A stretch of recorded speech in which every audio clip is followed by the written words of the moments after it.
वालेकुम dear students, welcome to our YouTube channel nursing with Sadaf Ikram. तो आज हम डिस्कस करेंगे साइकोलॉजिकल यूनिट 1 ओल्ड एज, जिसपे हम देखेंगे कि हम ओल्ड एज वाले पीपल्स की किस तरीके से केयर कर सकते हैं। तो आज के हमारे लर्निंग ऑब्जेक्टिव्स क्या हैं? By the end of this unit students will be able to identify physical changes associated with old age, explain Erickson's psychosocial stages relevant to older adults, discuss the factors affecting quality of life in the elderly, describe emotional and social changes during old age। Overview कर लेते हैं थोड़ा सा कि old age में होता क्या है। Ageing is a natural and inevitable process. जैसा कि आप सबको पता है कि जिस तरीके से एक न्यू बॉर्न बेबी की पैदाइश होती है, उसके बाद क्या होता है कि धीरे धीरे धीरे धीरे उसकी एज बढ़ती जाती है। फिर ऐसे धीरे धीरे करके वो इन्फेंसी के बाद उसके बाद टीन एजर्स में चला जाता है, फिर अडल्टहुड में चला जाता है, उसके बाद ओल्ड एज आ जाती है। और ये तकरीबन सबकी ही ओल्ड एज आती है, ठीक है। अब इसके अंदर क्या होता है कि physically, psychologically, emotionally, social changes कुछ आती है। फिजिकल अपीयरेंस चेंज हो जाना, साइकोलॉजिकली बंदा चेंज हो जाता है, इमोशनली चेंज हो जाता है, सोशल चेंजेस भी उसके अंदर आने लगती हैं।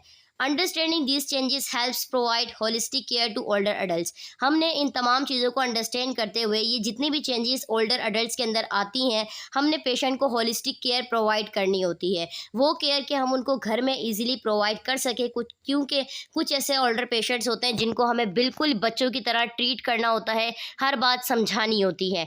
क्लियर? जिस तरह हम बच्चों को हर एक चीज़ की समझाते हैं, हर बात मनवाते हैं, इसी तरीके से हमने जो बूढ़े होते हैं, ओल्ड एज वाले होते हैं, उनको भी हर एक बात का इल्म करवाना होता है और हर एक काम किस तरीके से करना है, क्यों करना है, उनको सारी वजूहात बतानी होती हैं। फिजिकल चेंजेस क्या आती हैं ओल्ड एज में? Decrease muscle mass and bone density. अब जैसे क्या होता है कि धीरे धीरे जैसे ही 30 क्रॉस करना शुरू हो जाता है पेशेंट या क्लाइंट, उसके बाद मसल मास कम हो जाता है, बोन डेंसिटी कम हो जाती है। क्यों? क्योंकि आपने देखा होगा कि आपके घर में भी ग्रैंड पेरेंट्स जो होते हैं या आपके अपने पेरेंट्स, उसके बाद क्या होता है कि हाथ पैरों में दर्द होना, नज़र का कम आना, सुनाई कम देना, चला फिरा नहीं जाता, कमर में दर्द, उठने बैठने में दर्द, घुटने में दर्द, ठीक है। तो ये तमाम चीज़ें क्या होती हैं, फिजिकली अपीयरेंस के अंदर आती हैं, जिसमें मसल मास कम हो जाता है, बोन डेंसिटी कम हो जाती है। अब एक 20 साल का लड़का जिस तरीके से भाग सकता है, तो वो 40 साल का आदमी उस तरीके से भाग नहीं सकता, क्योंकि दोनों की फिजिकल अपीयरेंस में, दोनों के इम्यून सिस्टम में, दोनों की बोन्स डेंसिटी के अंदर बहुत ज़्यादा डिफरेंस होता है। इसीलिए कहा जाता है कि हम जैसे जैसे ही हमारे सामने पेरेंट्स हैं, ग्रैंड पेरेंट्स, जैसे जैसे वो ओल्ड एज की तरफ जाते रहते हैं, तो हमने उनकी न्यूट्रिशनल का प्रॉपरली ख्याल रखना होता है। फिर क्या होता है, रिड्यूस विजन एंड हेयरिंग। धीरे धीरे उनको नज़र कम आना शुरू होता है, किसी की नज़र कमज़ोर हो जाती है और हेयरिंग, सुनाई भी कम देने लगता है, क्योंकि आपकी बॉडी के एक ऑर्गन है, एक ऑर्गन सिस्टम है। देखो, कोई भी चीज़ हो, किसी भी किस्म की मशीन हो, हर चीज़ अपने टाइम पर जोश से काम लेती है, पुरजोश तरीके से काम करती है, और एक वक्त आता है कि उसके अंदर कमी आती रहती है। जब बाइक के अंदर पेट्रोल फुल होता है तो बाइक के अंदर कहीं चांसेस नहीं होते वो कहीं भी रुक सकती है, बल्कि ईजिली फुलफिलमेंट के साथ वो चल रही होती है। लेकिन जब आपको पता हो कि उसके अंदर पेट्रोल ही कम है और आपको जाना है दूर सफ़र पे, तो जाहिर सी बात है उसने कहीं ना कहीं पर आके रुक जाना है, या तो वो आपको मिसिंग करना शुरू हो जाएगी, या तो काफ़ी सारी चीज़ें जो आपको फेस करनी पड़ेंगी। फिर क्या होता है, स्लोअर रेफ्लेक्सेस एंड मोबिलिटी इश्यूज। क्या होता है कि रेफ्लेक्सेस कम हो जाते हैं, मोबिलिटी इशू आना शुरू हो जाता है, ठीक से मूवमेंट नहीं होती। अगर वो बैठ जाते हैं तो उनसे खड़ा नहीं हुआ जाता, खड़े रहते हैं तो उनके पैरों में दर्द होता है, पैरों में दर्द होता है तो चला नहीं जाता, चला नहीं जाता तो उठा नहीं जाता, उठा नहीं जाता तो बैठा नहीं जाता, बैठे बैठे हैं तो लेटा नहीं जाता, कमर में दर्द, जोड़ों में दर्द, हाथ पैरों में दर्द, और ये तमाम शिकायतें हमें मिलती हैं। Changes in cardiovascular and respiratory function. धीरे धीरे क्या होता है कि हाइपरटेंशन के पेशेंट हो जाना, उनको ब्लड प्रेशर हाई हो जाता है, कार्डिक कोई प्रॉब्लम हो जाती है, एमआई हो जाता है। रेस्पिरेटरी फंक्शन में क्या होता है, थोड़ी दूर चलते नहीं है कि सांस फूलना शुरू हो जाता है, थोड़ा सा आवाज़ तेज़ निकलती है कि सांस फूलना शुरू हो जाता है, लंग्स प्रॉपरली वर्क नहीं करते, किसी को कोई प्रॉब्लम हो जाती है, टीबी हो जाती है माइकोबैक्टीरियम की वजह से, ठीक है। उसके बाद इन्फ्लुएंजा हो जाता है, न्यूमोनिया हो जाता है, एडिमा हो जाता है, चला फिरा नहीं जाता, तो चलने फिरने वीकनेसेस, सांस की दुश्वारी, SOB, difficulty in breathing, shortness of breathing, PND, paroxysmal nocturnal dyspnea के रात के वक्त सांस का रुक जाना और अचानक से बहाल होना, ये तमाम शिकायतें हमें सुनने को मिलती हैं। Alter digestion and nutritional needs, उनकी डाइजेशन में भी चेंज आना शुरू हो जाता है। अब अगर फॉर एग्जांपल पेशेंट को हाइपरग्लाइसीमिया है, हाइपरग्लाइसीमिया का पेशेंट है, तो जैसे कि आपको पता है कि हाइपरग्लाइसीमिया में डायबिटिक पेशेंट है तो उनको पॉलीफेजिया लाजमी होता है, पॉलीडिप्सिया भी लाजमी होता है, पॉलीयूरिया भी लाजमी होता है। तो बार बार खाना खाना, भूख लग रही है, उनको न्यूट्रिशनल नीड्स प्रॉपर्ली नहीं मिलती, क्योंकि जब वो अपनी एज में थे, जिस एज में अभी आप हो, उस वक्त की न्यूट्रिशनल चीज़ें क्या थी और आजकल की न्यूट्रिशनल चीज़ें क्या हैं, इन चीज़ों में बहुत ज़्यादा डिफरेंस आ चुका है। हमें आजकल वो बिल्कुल आप कहें कि ओरिजिनल चीज़ हमें वो नहीं मिलती कि जो हमारे बूढ़ों को मिला करती थी। हमें हर चीज़ आजकल मिलावट से मिलती है, मिलावट से पाक कोई भी चीज़ नहीं होती। तो जाहिर सी बात है अब इस एज में आके वो भी वही चीज़ें ले रहे हैं, तो उनकी न्यूट्रिशनल नीड्स में भी डिफरेंट आ चुका है। अब एरिक्सन एक साइंटिस्ट हैं, बहुत अच्छे, जिन्होंने साइकोलॉजी बताई है कि जनरेटिव वर्सेस सेल्फ एब्जॉर्प्शन क्या चीज़ें होती हैं। इसको हम एक सिनेरियो से देखेंगे, लेकिन उससे पहले हम ये देख लेते हैं कि ये होती किस एज में और क्यों होती है। अकर्स इन मिडिल अडल्टहुड, ये क्या होती है कि मिडिल अडल्टहुड के अंदर generativity and versus self absorption start होती है, जो कि 40 to 65 ईयर्स की एज में होती है। इसमें क्या होता है, focus on guiding the next generation, इसमें ज़्यादातर फोकस होता है कि वो अपनी नेक्स्ट जनरेशन को गाइड कर रहे होते हैं। जैसे किसी के दादा दादी, नाना नानी या उनके पेरेंट्स अगर इस एज पर हैं तो वो उनको गाइड करते हैं कि हमारी ज़िंदगी में ये हुआ, हमने इस तरीके से काम लिया, हम किस तरीके से रहते थे, मतलब अपनी ज़िंदगी की स्टोरीज़ अपने बच्चों के साथ, अपने पोता पोतियों के साथ शेयर करना। Success leads to feelings of usefulness, इसके अंदर कुछ लोग जो है अपनी ही रिटायरमेंट, जैसे कुछ लोग होते हैं रिटायर हो जाते हैं अपनी जॉब से, तो उसको सक्सेस बनाने के लिए मज़ीद मेहनत करते हैं, काम करते हैं, और कुछ जो है वो फीलिंग्स ऑफ यूजफुलनेस किसी भी चीज़ का काम नहीं करते, बल्कि घर में रहते रहते वो साइकोपेशन का शिकार हो जाते हैं। इसको हम आगे सिनेरियो से देखते हैं। Failure results in self absorption and stagnation, कुछ फेलियर रिजल्ट्स होते हैं जिसकी वजह से सेल्फ एब्जॉर्प्शन होती है कि वो आगे नहीं बढ़ पाते। फॉर एग्जांपल अगर उनको रिटायरमेंट मिल जाती है और उनसे कहा जाता है कि आप अपना बिजनेस भी कर सकते हैं, आप कोई शॉप भी ओपन कर सकते हैं, तो उनको ये डर होता है कि उनके लगाए हुए पैसे कहीं डूब ना जाएं, उनके लगाया हुआ बिजनेस कहीं उनको नुकसान ना पहुंचा दे, उनके लगाए हुए पैसे किसी काम के नहीं होंगे। तो आगे हमारे पास एक बहुत अच्छा सिनेरियो यहाँ पर मेंशन है जिसमें हमें ये बताया है जनरेटिविटी वर्सेस सेल्फ एब्जॉर्प्शन क्या होता है। Mister Ramesh 55 old retired school teacher, एक मिस्टर रमेश हैं जो कि 55 ईयर ओल्ड के हैं, ओल्ड रिटायर्ड स्कूल टीचर हैं। Mentors young teachers volunteers at a local NGO, mentors भी हैं, यंग टीचर्स को मेंटोरशिप भी देते हैं लोकल एनजीओ में। And feels proud of his contributions, और वो अपनी ही कंट्रीब्यूशन से जो वो लोगों को प्रोवाइड करते हैं उससे वो प्राउड महसूस करते हैं। He experiences a sense of purpose and joy, और उनका मकसद है, उनको इस चीज़ में तजर्बाकारी हासिल हुई है कि वो लोगों को खुश करते हैं, मोटिवेट करते हैं। मतलब कि वो रिटायर्ड भी हैं बट वो अपनी एजुकेशन, वो अपनी बॉडी को यूटिलाइज कर रहे हैं, वो अपने माइंड को इस्तेमाल कर रहे हैं, वो अपनी साइकोलॉजिकल चीज़ों को यूटिलाइज कर रहे हैं, उसको काम कर रहे हैं। इसी के नतीजे में अगर हम दूसरा सिनेरियो देखें, in contrast mister Khan also 55, mister Khan जो कि 55 ईयर ओल्ड्स के हैं, feels unfulfilled post retirement, feel कर रहे हैं कि वो पोस्ट रिटायरमेंट है, मतलब उनकी रिटायरमेंट हो चुकी है।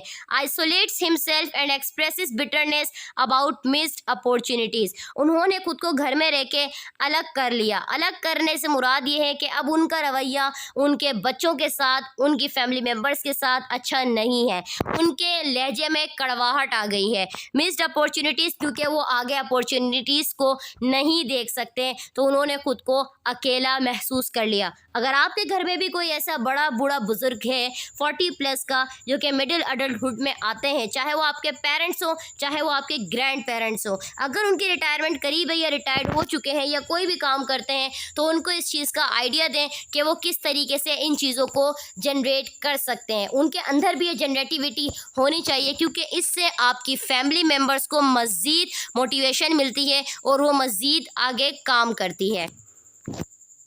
फिर एरिक्सन साइको सोशल स्टेजेस बताते हुए उन्होंने बताया इंटीग्रिटी वर्सेस सेल्फ डिस्पेयर, जो कि लेट अडल्टहुड यानी कि उन पेशेंट्स में होती है जो कि 65 प्लस के होते हैं। Reflection on life with a sense of fulfilment, उनको उनकी लाइफ का रिफ्लेक्शन होता है कि उन्होंने अपनी ज़िंदगी में क्या किया, अपनी ज़िंदगी के 65 साल कैसे गुजारे, अपनी ज़िंदगी को कैसे सरवाइव किया।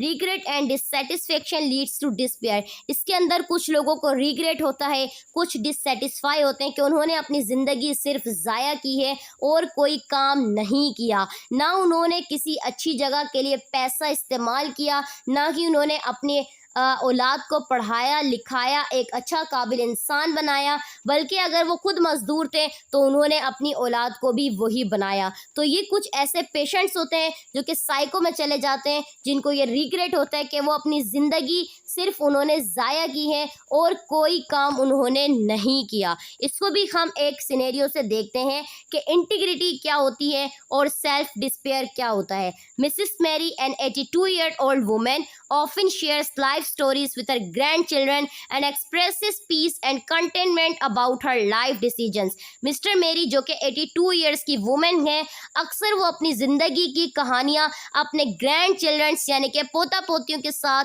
शेयर करती हैं और उनको बताती हैं कि किस तरीके से वो पुरसुकून अमन के साथ अपनी ज़िंदगी के डिसीजंस लिया करती थी, कैसे कोई मुश्किल आती थी तो कैसे उसका हल निकालती थी, किस तरीके से उन्होंने अपनी ज़िंदगी सर्व की है। फिर इसी तरीके से अगर हम इसी के कंट्रास्ट में देखें सेल्फ डिस्पेयर, तो meanwhile Mrs Sharma at you feels regretful and disappointed, इसी के साथ मिस्टर शर्मा, मिसेस शर्मा जिनकी एज भी 80 है और खुद को वो रिग्रेटफुल एंड डिसअपॉइंटेड फील्स करती हैं। Frequently says she wasted her life and feels depressed about her past choices, और बार बार वो एक ही बात कहती हैं कि उन्होंने अपनी ज़िंदगी ज़ाया कर दी, उन्होंने अपना वक्त बर्बाद कर दिया और वो डिप्रेस महसूस करती हैं, डिप्रेस का शिकार हो चुकी हैं अपनी पास्ट चॉइसेस को लेकर। मतलब कि अपनी पास्ट चॉइसेस से कि उन्होंने अपनी ज़िंदगी में जो भी काम किया इन 80 साल के अंदर, चाहे उन्होंने कोई भी डिसीजन लिया हो वो उन्होंने प्रॉपर नहीं लिया, बल्कि कोई ऐसा काम भी नहीं किया कि जिसकी मिसाल वो अपने बच्चों को या अपने ग्रैंड चिल्ड्रंस को दे सकें। तो इसका मतलब होता है सेल्फ डिस्पेयर। तो आज से आप खुद से ये अपने आप से वादा करें और अपने ज़मीर को हाजिर नाजिर रखते हुए ये सोचें कि आज आप अपनी ज़िंदगी में क्या कर रहे हैं, क्योंकि कल को आप अपनी जनरेशन को क्या स्टोरी देंगे, उनको उनका मकसद क्या देंगे, उनको किस चीज़ के बारे में बताएंगे, उनको किस तरीके से गाइड करेंगे कि एक अच्छा इंसान कैसे बनना है, एक अच्छा नर्स कैसे बनना है, खिदमत खल की खिदमत किस तरह करनी है, एक अच्छी ह्यूमैनिटी आपके अंदर कैसे आनी चाहिए। अगर आपसे वो सवाल करें, बल्कि आपको देख के वो उनको ये चीज़ें आनी चाहिए, आप ऐसे इंसान बने कि आपको देख के वो सीखें। आप अब इस वीडियो को ऐसे पेरेंट्स भी देख रहे होंगे जो कि BSN कर रहे हैं, तो उन पेरेंट्स को मैं ये कहना चाहूँगी कि आप अपनी आदतें इस तरीके से चेंज करें कि आपके बच्चे आपको फॉलो करें, अच्छी आदतें अपनाएं ताकि उनके अंदर भी अच्छी आदतें ही आए। जिस तरह आप हैं इसी तरह आपके बच्चे बनने चाहिए। आप चाहे कोई भी काम करें, हमेशा अपने साथ ये रिग्रेट नहीं रखा करें कि मैं ये करूं तो किसी को खबर नहीं होगी। याद रखें, जो आज आप करेंगे तो कल को आपकी जनरेशन भी वही करेगी। चाहे आप अपने पेरेंट्स के साथ ऐसा बिहेव करेंगे तो आपकी जनरेशन भी आपके साथ गलत ही बिहेव करेगी। तो be like good to be a good, कि खुद को अच्छा महसूस करवाएं ताकि आने वाली जनरेशन आपको देख के फॉलो करे, आपसे कुछ सीखे, ताकि आप इस काबिल हो सकें कि आप भी मिसेस मैरी की तरह अपने ग्रैंड चिल्ड्रंस को या अपने चिल्ड्रंस को अपनी स्टोरीज शेयर कर सकें। इसी के साथ हम देखते हैं कि क्वालिटी ऑफ लाइफ क्या है। आपको पता है क्वालिटी ऑफ लाइफ क्या होती है? क्वालिटी ऑफ लाइफ, किसी भी चीज़ की हम क्वालिटी देखते हैं ना कि इस चीज़ की क्वालिटी क्या है। किसी भी सूट को आप देख लें, एक ब्रांडेड सूट होता है, एक लोकल सूट होता है। हम देखते हैं ये लोकल सूट है, लोकल सूट की क्या औकात है भाई, 1500 का क्या चीज़ है। ब्रांडेड सूट वही आपको 3500 का मिल रहा है, वो ब्रांडेड है। क्यों? क्योंकि उसकी वैल्यू ज़्यादा है। क्यों ज़्यादा है? वो एक ब्रांड है, एक नाम है। तो इसी तरीके से क्वालिटी ऑफ लाइफ डिपेंड करती है पर्सनस व्यू रिगार्डिंग हिज और पोजीशन इन लाइफ, कि आपकी अपनी ज़िंदगी में पोजीशन क्या है। आप अभी ये लेक्चर लेते हुए यहीं इसको स्टॉप करते हुए खुद को ये सोचें कि आपकी अपनी ज़िंदगी में अहमियत क्या है, आपकी अपनी पोजीशन क्या है, आप अभी क्या कर रहे हो, क्या करना चाहते थे, क्या कर रहे हो, क्या करोगे। Clear? But their cultural, societal context, and it is also essential development benchmark among cancer patient. अब for example आप अल्हम्दुलिल्लाह for all blessings almighty कि आप अभी बिल्कुल ठीक ठाक और स्क्रीन के सामने बैठे हुए लेक्चर सुन रहे हो। आपके अंदर ये एबिलिटी है कि आप सुन रहे हो, आपके अंदर ये एबिलिटी है कि आप देख रहे हो, आपके अंदर ये एबिलिटी है कि आप लिख रहे हो। तो हर चीज़ के लिए शुक्र अल्हम्दुलिल्लाह पहले तो किया करें कि ये आपकी क्वालिटी ऑफ लाइफ है।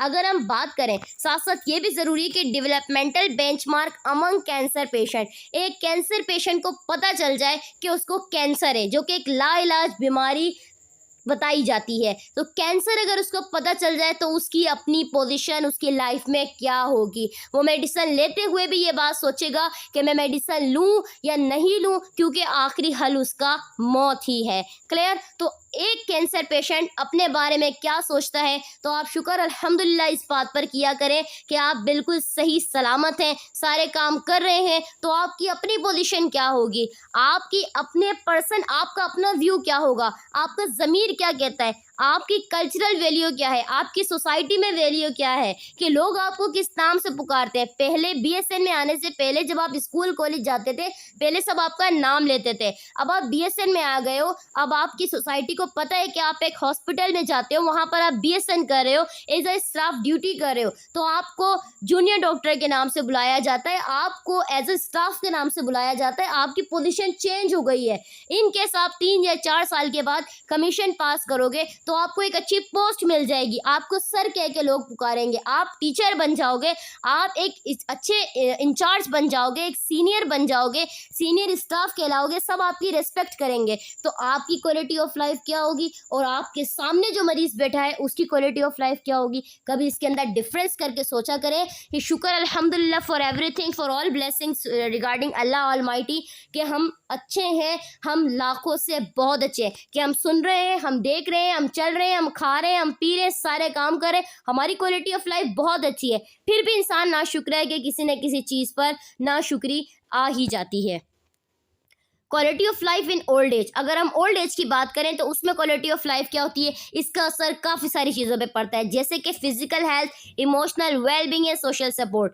मतलब फिजिकल हेल्थ सही नहीं है, इमोशनली वो बहुत कम हो जाते हैं, वेल बींग प्रॉपरली नहीं होते हैं, उनकी हेल्थ अच्छी नहीं होती है, उनको सोशल सपोर्ट नहीं मिलती है। आज भी ऐसे लोग हैं, ऐसे ओल्ड एजर हैं जिनके अपने सोशल मीडिया अकाउंट्स रन कर रहे हैं, जो जिनके अपने चैनल्स रन कर रहे हैं, जिनकी टिकटॉक आईडी है, जिनके सोशल अकाउंट्स हैं, जो कि जिम जाते हैं, वॉक करते हैं, बिजनेस कर रहे हैं, शॉप कर रहे हैं, वो आर्मी के अंदर है, बहुत सारे काम कर रहे हैं। तो उन्होंने अपनी हेल्थ को किस तरीके से मेंटेन रखा है, वो सोशल सपोर्ट में भी काम कर रहे हैं। तो इसका क्या होता है कि इम्पोर्टेंस ऑफ ऑटोनॉमी इंडिपेंडेंस, उनको पता होता है कि वो किस कदर ऑटोनोमस हैं, उनके अंदर क्या खासियतें, क्या खुद मुख्तारी है जो कि वो कर सकते हैं, और बीइंग इंडिपेंडेंस के उनको इंडिपेंडेंस होना चाहिए, उनकी लाइफ इंडिपेंडेंस होनी चाहिए, वो डिपेंडेंट ना हो। कुछ ऐसे बूढ़े लोग होते हैं जो कि अपनी औलाद पर डिपेंडेंट हो जाते हैं कि अगर उनको खाना मिला तो वो खाएंगे, उनको पैसे दिए तो ही उनके पास पैसे होंगे, अदरवाइज नहीं। ये गलत है कि ओल्ड एज में आके भी इंडिपेंडेंसी आपके पास होनी चाहिए। आप रिटायर्ड हो गए, आप अपना काम कर सकते हैं, आप फाइनेंशियली स्टेबल रहें। आपको किसने मना किया, आप अपने बच्चों पर डिपेंडेंट ना रहें, क्योंकि जाहिर सी बात है सामने वाले की भी अपनी लाइफ होती है, हर बंदा अपनी अपनी लाइफ में बिजी होता है। But this is not a good way to compare anyone for anyone. Clear? कभी भी किसी को किसी से कंपेयर नहीं करें कि उनके पेरेंट्स ऐसे हैं तो मेरे ऐसे हैं, या उनके इस तरीके से काम करते तो मेरे ऐसे करते हैं, उनके वाले तो पैसे देते हैं मेरे वाले लेते हैं। ये गलत चीज़ हो जाती है। लेकिन ओल्ड एज में आके ऑटोनॉमी और इंडिपेंडेंसी साथ साथ होनी चाहिए। फिर role of community involvement in purposeful activities, कि उनका कम्युनिटी के अंदर रोल क्या है। कुछ सोसाइटी के अंदर कुछ कम्युनिटीज़ के अंदर क्या होता है कि कुछ घर के बड़े ऐसे होते हैं जो कि हर घर के फैसले करवा रहे होते हैं, तो ये अच्छी बात है, कम्युनिटी इन्वॉल्वमेंट होनी चाहिए, बल्कि ख़ास मकसद के लिए पर्पसफुल एक्टिविटीज़ भी होनी चाहिए। Access to health care and financial stability are key factors, उनके अंदर कुछ हेल्थ केयर फैसिलिटीज़ हो, फाइनेंशियल स्टेबिलिटी उनके पास होनी चाहिए। ये इनके छोटे छोटे की फैक्टर्स हैं जो कि ओल्ड एज में आके उनको खुद को देखना चाहिए। अगर आपके पेरेंट्स या आपके ग्रैंड पेरेंट्स अभी हयात हैं और सामने हैं और इस एज में हैं और इस एज में जाने वाले हैं, तो उनको ये अवेयरनेस दें कि उनको कैसे अपनी लाइफ स्टेबल करनी है, कैसे आगे ज़िंदगी गुजारनी है, क्या करना है, क्या नहीं करना, क्या अच्छा है, क्या बुरा है, क्या ज़रूरी है, क्या नहीं है। Clear? Emotional and social changes क्या होती हैं ओल्ड एज में? Risk of loneliness, depression, anxiety. सबसे ज़्यादा रिस्क ये होता है कि अकेले रहने का डर, डिप्रेशन, एंजाइटी का शिकार होना। Clear? Changes in family roles and relationships, changes आ जाती हैं, बच्चों का बिहेवियर चेंज हो जाना, ग्रैंड चिल्ड्रन का बिहेवियर चेंज हो जाना, पड़ोसियों का बिहेवियर चेंज हो जाना, बिटरनेस आ जाना। कॉपिंग with loss of spouse, friends and independence, अपने साथी को खो देना। फॉर एग्जाम्पल, ग्रैंड पेरेंट्स अगर साथ हैं, अगर आपके ग्रैंड फादर या ग्रैंड मदर में से किसी एक की डेथ हो जाती है, तो ग्रैंड फादर या ग्रैंड मदर में से कोई एक चला जाए तो एक क्या होता है, अकेला रह जाता है। वो खुद को एंजाइटी का शिकार कर लेता है, वो खुद को डिप्रेशन का शिकार कर लेता है। इस चीज़ को आप ये समझें कि अगर उनकी एज 80 है तो 80 साल नहीं तो तकरीबन उनकी, अगर मैरिज सेरेमनी की बात करें तो 60 साल का उनका एक साथ होता है, और अगर वो छूट जाए तो जाहिर सी बात है सामने वाले को दुख होता है, एहसास होता है, तो वो खुद को अकेला महसूस करना शुरू करता है। Need for emotional support, social engagement, उनको ज़्यादा से ज़्यादा इमोशनल सपोर्ट की नीड होती है। उनके साथ बैठें, बातें करें, स्टोरीज सुने, उनके साथ स्टोरीज शेयर करें, उनको बाहर से कुछ ला कर दें, खाने पीने की चीज़ें ला के दें, उनके साथ वक्त स्पेंड करें। ठीक है, सोशल इंगेजमेंट उनको ला कर दें। Role of caregivers and social service, आपका रोल क्या हो सकता है एज ए नर्स? आप उनको केयर गिफ्ट प्रोवाइड कर सकते हैं। सोशल सर्विसेज में उनको प्रोमोट करें, इंकरेज करें कि वो ज़्यादा से ज़्यादा अपना टाइम इस चीज़ के अंदर स्पेंड करें। एंड में हमारे पास कंक्लूजन क्या निकलता है कि एज जो है वो इन्वॉल्व होती है कम्प्लेक्सली तौर पे फिजिकल, साइकोलॉजिकल, इमोशनली चेंजेस लेकर आ जाती है। अंडरस्टैंड करते हैं इन चेंजेस को देखते हुए हम एम्पैथेटिक और इफेक्टिव केयर प्रोवाइड करेंगे। प्रोमोटिंग क्वालिटी ऑफ लाइफ को भी प्रोमोट करेंगे, साथ साथ साइको सोशल सपोर्ट भी देंगे। ये बहुत ज़्यादा इसेंशियल ज़रूरी होती है एल्डर केयर के लिए। अब यहाँ पर हमारा टॉपिक ख़त्म नहीं होता, लेकिन एक बात मैं यहाँ पर क्लियर कर दूँ कि आप सब सोच रहे होंगे कि हम ये क्यों पढ़ रहे हैं। ठीक है, तो अब मैं आपको बता दूं कि आप अभी नेक्स्ट सेमेस्टर में जब जाएंगे तो आपके पास एक सब्जेक्ट आएगा मेंटल हेल्थ नर्सिंग, जिसमें आपको मेंटल हॉस्पिटल का विजिट करवाया जाएगा और आपकी ड्यूटीज़ लगेंगी, जहां पर कुछ ऐसे साइको पेशेंट्स आपको मिलेंगे जो इन तमाम चीज़ों का शिकार होंगे जो आप साइकोलॉजी में पढ़ रहे हैं। साइकोलॉजी आपने पहले पढ़ा, अब पढ़ा और आगे पढ़ेंगे, तो एक ही सवाल आता है कि हम क्यों पढ़ रहे हैं। देखो कि हम नर्स हैं, हमें हर तरह के पेशेंट्स को डील करना आना चाहिए, चाहे वो पेशेंट साइको हो, मेंटल हो या किसी भी किस्म का हो, हमें उसका ख्याल लाजमी रखना है। जैसे एक पेशेंट हमारे पास नॉर्मल कंडीशन में आता है, हम उसको केयर देते हैं, इसी तरीके से हम साइको पेशेंट को भी केयर देंगे। लेकिन फर्स्ट सेफ्टी, अपनी खुद की सेल्फ सेफ्टी फर्स्ट होती है, उसके बाद ही आप सामने वाले को देख सकते हो, केयर दे सकते हो। लेकिन हमने केयर तो उसको देनी है, अगर आप उसको केयर प्रॉपरली नहीं दोगे तो उसको केयर कौन देगा। कुछ ऐसे बूढ़े लोग होते हैं जिनको यतीम खानों में छोड़ दिया जाता है, जिनको मेंटल हेल्थ हॉस्पिटल में छोड़ दिया जाता है, जिनके अपने बच्चे आके नहीं देखते, नहीं पूछते, तो उनको कौन देखेगा? उनको स्टाफ, नर्सेस, यही हेल्थ टीम देखेगी। और कौन देखेगा? केयर गिवर्स देखेंगे। तो वहाँ पर अगर आपकी ड्यूटीज़ लगा दी जाती हैं तो वहाँ पर आप उनको किस तरीके से केयर प्रोवाइड करेंगे, किस तरीके से उनको देखेंगे। क्लियर? तो इसीलिए हम ये साइकोलॉजी पढ़ रहे हैं। इसी के साथ हम देखते हैं कि इमोशंस क्या होता है। इमोशंस के ऑब्जेक्टिव्स क्या हैं? At the end of this unit learners will be acquainted with, understand the relationship between arousal and emotion, describe how emotions are expressed physically and behaviorally, recognize general reactions to emotional states, explain aggressions as a form of emotional response, identify cultural differences in emotional expression. Arousal in emotion क्या होता है? Emotions are accompanied by physiological arousal. Physiological arousal मतलब कि physical appearance आपकी क्या है, आप किसी भी चीज़ को देख के आपके इमोशंस क्या होते हैं। आपने कोई खुशखबरी सुन ली है तो आपके इमोशंस क्या होंगे? क्लियर? फॉर एग्जाम्पल अगर मैं आपकी बात करूँ, आपका 4 GB आ जाता है, सही, तो आपकी इमोशंस क्या होंगे?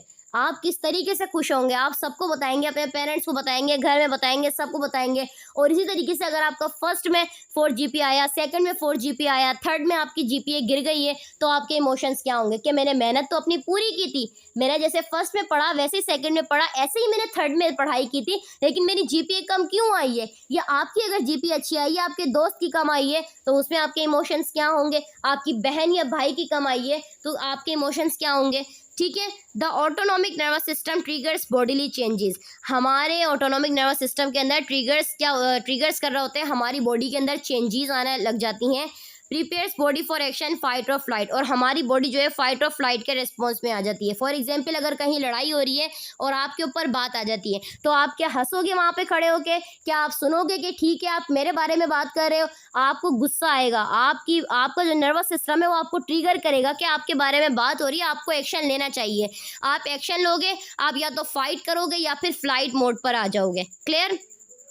दूसरी जगह पे क्या होता है कि जब आप खामोश रहते हो और आप सुन रहे हो कि आपके बारे में बात हो रही है, बट आप फ्लाइट मोड पर हो। फ्लाइट मोड पर इसीलिए देखो बहुत ज़्यादा इंपॉर्टेंट है कि हर बात का रिएक्शन नहीं होता, हर चीज़ का रिएक्शन देना लाजमी नहीं होता। सम टाइम खामोश रहना पड़ता है, इसलिए कि लोग जब इंतज़ार करें आपके जवाब देने का, उस वक्त आप खामोश रहो, आप उस वक्त सुनो, क्योंकि उस वक्त जब आप सुन रहे होते हो तो आपके लिए लोगों के दिल में जो भी बातें होती हैं ना, वो सब वो कह देते हैं। उसको सुनो और उसके बाद ज़ोरदार जवाब देकर अपनी जगह चेंज कर लो। ये होता है एक अच्छा साइकोलॉजिकल, जिसको हम कहते हैं कि साइको काम कर रही है, ब्रेन बहुत अच्छा साइकिक आपकी इसके अंदर काम करती है। Increase heart rate, muscle tension, sweating. अब आपको क्या है, पसीने आने शुरू हो जाएंगे, मसल टोन आपकी बढ़ जाएगी। इसने बोला तो बोला कैसे, आज मैं इसको छोड़ूंगा नहीं, रास्ते से हट जाओ, आहिस्तीन ऊपर चढ़ा ली और बस अब गिरबान खुल गया और बस जाना है, लड़ाई करनी है। तो ये आपके इमोशंस होते हैं। फिर एक्सप्रेशंस एंड इमोशंस क्या होते हैं? Emotions are express through facial expression, gestures and voice. आपकी आवाज़ चेंज हो जाएगी फौरी तौर पर, फेशियल एक्सप्रेशन एकदम गुस्से वाले हो जाएंगे, आपका बॉडी गेस्चर चेंज हो जाएगा कि रास्ता दो मुझे, जाने दो, मुझे बात करने दो, उसने मेरे बारे में बोला कैसे, आज मैं उसको नहीं छोड़ूंगा, उसकी हिम्मत कैसे हुई बोलने की। आपकी वॉइस कंप्लीटली चेंज हो जाती है। कैन बी वॉलेंट्री और इनवॉलेंट्री। आपकी जो है वॉलेंट्री इनवॉलेंट्री मूवमेंट स्टार्ट हो जाती है, आपको जर्की मूवमेंट स्टार्ट होना शुरू हो जाएगी, स्वेटिंग आनी शुरू हो जाएगी, मसल टोन आपकी चेंज हो जाएगी। ठीक है। आपका वो कहते हैं कि कुछ लोग होते हैं कि जो काबू से बिल्कुल बाहर हो जाते हैं, काबू में ही नहीं आते, इनको जितना रोकने की कोशिश करो वो कंट्रोल नहीं होते, आउट ऑफ कंट्रोल हो जाते हैं और मज़ीद अपना ही नुकसान करते हैं। Helps in communication and social bounding. उनकी हेल्प करें कि किस तरीके से वो कम्युनिकेट करें, सोशल बाउंडिंग उनकी क्या है, क्योंकि जब बंदा लड़ाई के मूड में होता है तो वो किसी को भी नहीं देखता, चाहे सामने कोई भी रिश्ता हो या कोई भी पर्सन हो, जब बात लड़ाई की आ जाती है तो फिर कोई भी किसी को नहीं देखता। ठीक है। सम एक्सप्रेशंस आर यूनिवर्सल, और कुछ जो है वो यूनिवर्सल होते हैं, जैसे कि स्माइलिंग व्हेन हैप्पी। जब आप किसी चीज़ में खुश होते हो तो आप स्माइल करते हो। क्लियर? तो ये आपका यूनिवर्सल है। यूनिवर्सल से मुराद ये है कि फॉर एग्जांपल हम स्माइल कैसे करते हैं, आप अल्लाह ताला से कोई भी दुआ करते हो, आपकी वो दुआ कबूल हो जाती है, वो चीज़ आपको मिल जाती है, आपके चेहरे पे एक अलग ही खुशी होती है। आपकी जो खुशी होती है वो आप बता नहीं सकते, और आप उसको एक्सप्रेस किस तरह करते हो ये भी आपको उस वक्त समझ में नहीं आता। ये सामने वाले पर्सन से आपने कोई उम्मीद लगाई हो, वैसे उम्मीद बेसिकली हम नहीं लगाने चाहिए किसी से भी। आपने वो उम्मीद लगाई और अगर वो नहीं हुई आप सैड हो जाओगे, और अगर आपकी उम्मीदों पर वो पूरा उतरे और बहुत अच्छे से उस उम्मीद को कायम रखे तो आपका जो एक्सप्रेशन है वो बिल्कुल चेंज हो जाता है। General reactions to emotional state. कुछ जनरल रिएक्शंस क्या होते हैं इमोशनल स्टेट में, जैसे कि include physical, cognitive, behavioural changes. Example crying, shouting, withdrawal और aggression. Reaction depend on personality, coping mechanism. जैसे मैंने बताया, अगर आपकी लड़ाई हो रही है किसी से, फिजिकली चेंज आएगा, आपने आहिस्तीन ऊपर की और आप आगे बढ़े कि आज मैं इसको नहीं छोड़ूंगा। कॉग्निटिव, आपकी थिंकिंग चेंज हो गई, बिहेवियरल चेंज आने लगा, आपका बिहेवियर फौरी तौर पे चेंज हो गया। अब जैसे अगर आप किसी ने आपको मारा तो आप रोना शुरू करोगे, तो क्या आप हंस के उससे बात करोगे? या अगर वो आपको मार रहा है, वो आपको गाली दे रहा है या आपको कुछ भी कह रहा है, तो क्या आप हंसते रहोगे उसके सामने? आप रोगे, आप शाउट करोगे। विड्रॉल आपका क्या होगा? एग्रेशन, एकदम गुस्से वाला फेस होगा और आपके एक्सप्रेशंस क्या होंगे कि इसने मुझे बोला क्यों, इसने बोला तो बोला कैसे। ठीक है, तो रिएक्शन डिपेंड करता है आपकी पर्सनैलिटी पर और कॉपिंग मैकेनिज्म पर। नेक्स्ट है हमारे पास aggressions as an emotional reaction, कि एग्रेशंस में अराइज फ्रॉम फ्रस्ट्रेशंस, फेयर और प्रोवोकेशन।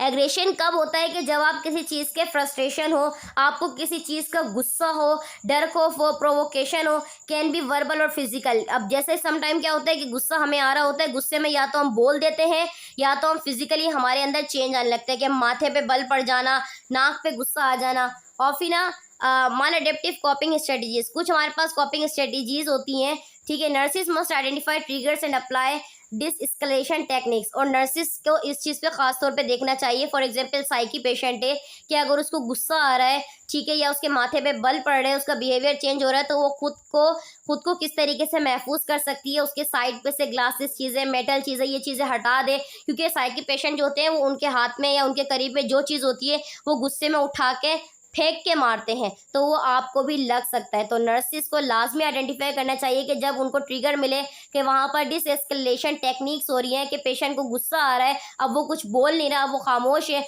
या कुछ पेशेंट है कि ये गुस्से में बहुत ज़्यादा बोल रहा है, अब ये कुछ भी कर सकता है, आउट ऑफ कंट्रोल हो गया, तो अब आपने खुद को कैसे महफूज करना है। फिर कुछ हमारे पास कल्चरल एक्सप्रेशंस और इमोशंस होते हैं। कल्चरल इन्फ्लुएंस करता है, आपका जो कल्चर है वो इन्फ्लुएंस करेगा कि आपके इमोशंस किस तरीके से एक्सप्रेस और इंटरप्रिटेड होते हैं। जैसे कि कुछ कल्चर्स जो होते हैं वो इमोशनली रिस्ट्रेंस, अदर इनकरेज ओपनेस। कुछ कल्चर में क्या होता है कि अपनी खुशियों को छुपाया जाता है, अपने गमों को छुपाया जाता है।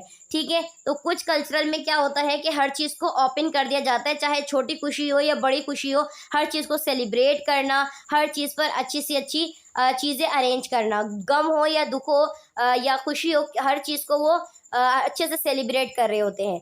Nurses must be culturally sensitive when assessing emotional response, तो नर्सिस को ये लाजमी, नर्सिस जो है वो थोड़ी सी कल्चरली सेंसिटिव होती हैं, तो उनको इमोशनल रेस्पॉन्स जो है वो असिस्ट करना चाहिए कि पेशेंट अब किस कंडीशन में जा रहा है, किस कल्चरल से बिलोंग रखता है। क्या अगर उसको थोड़ा सा भी गुस्सा आ रहा है तो क्या वो गुस्से में चीखना चिल्लाना शुरू करेगा या वो गुस्से में खामोश रहेगा? अगर उसको ज़्यादा गुस्सा आ रहा है तो क्या वो कोई चीज़ उठा के फेंकेगा या फिर चुप रहेगा? तो नर्सिस को ये चीज़ें लाजमी देखनी चाहिए।